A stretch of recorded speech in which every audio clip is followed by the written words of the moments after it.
ಪರಪ್ಪನ ಅಗ್ರಹಾರ ಜೈಲಲ್ಲಿ ರಾತ್ರಿ ಕಳೆದ ಮುನಿರತ್ನ ಯಾರೊಂದಿಗೂ ಮಾತನಾಡದೆ ಮೌನಕ್ಕೆ ಶರಣು. ಇಂದು ನಿರ್ಧಾರವಾಗಲಿದೆ ಜಾಮೀನು ಭವಿಷ್ಯ. ದರ್ಶನ್ ಸೇರಿ 17 ಆರೋಪಿಗಳಿಗೆ ಜೈಲೂಟವೇ ಗತಿ. ಸೆಪ್ಟೆಂಬರ್ 30ರವರೆಗೂ ನ್ಯಾಯಾಂಗ ಬಂಧನ ವಿಸ್ತರಣೆ. ದಾಸ ಅರೆಸ್ಟ್ ಆಗಿ ಇವತ್ತಿಗೆ 100 ದಿನ. ರಾಜ್ಯಪಾಲರ ಧೋರಣೆ ಬಗ್ಗೆ ಅಸಮಾಧಾನ.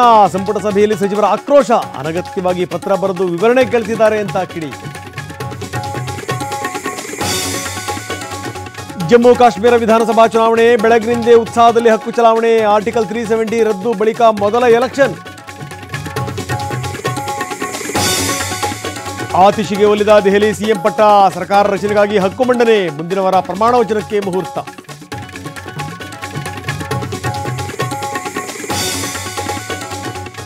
ಐವತ್ತಾರನೇ ವಸಂತಕ್ಕೆ ಕಾಲಿಟ್ಟ ರಿಯಲ್ ಸ್ಟಾರ್. ತಡರಾತ್ರಿ ಉಪ್ಪಿ ಮನೆ ಬಳಿ ಫ್ಯಾನ್ ಸೆಲೆಬ್ರೇಷನ್. ಇತ್ತ ವಿಷ್ಣುವರ್ಧನ್ ಜಯಂತಿ ನಿಮಿತ್ತ ವಿವಿಧ ಕಾರ್ಯಕ್ರಮ.